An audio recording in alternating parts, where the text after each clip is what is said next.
Hindi naman yung patay lang ang napapanaginipan, pati nga buhay napapanaginipan eh. O di ba? Kahit buhay napapanaginipan. Wala pong kinalaman yung panaginip kung asan yung patay. Kasi halimbawa yung kamag-anak nasa Amerika, napapanaginipan mo, di ba? O kaya katabi mong natutulog yung asawa mo, napapanaginipan mo ang katabi ng asawa mo, ibang babae. Wala pong kinalaman yung panaginip doon sa kung patay o buhay. Buhay man o patay man, napapanaginipan ng tao.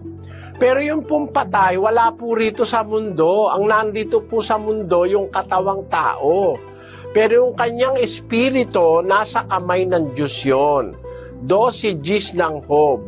Nasa kamay niya ang kaluluwa ng bawat bagay na may buhay at ang hininga ng lahat ng mga tao. Nasa kamay po ng Diyos ang kaluluwa, ang hininga ng lahat ng mga tao.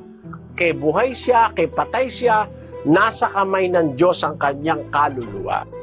Nasa disposisyon ng Diyos, nasa kapangyarihan ng Diyos. Ngayon, yung katawan, asa na pag namatay?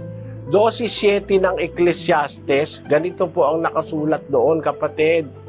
At ang alabok ay mauuwi sa lupa gaya ng una, at ang espiritu ay mababalik sa Diyos na nagbigay sa kanya.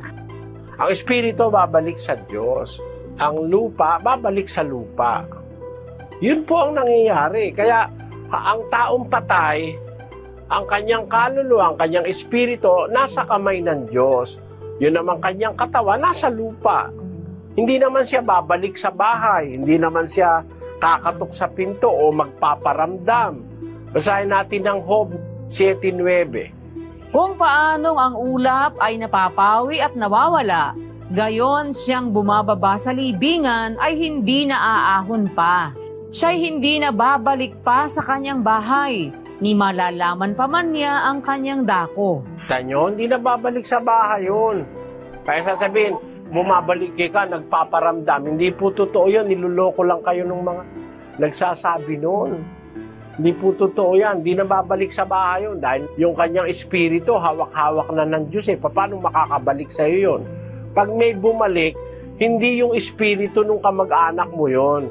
Ang bumabalik na sinasabi, yung espiritu ng demonyo para takutin ng tao. Yan po ang totoo niyan.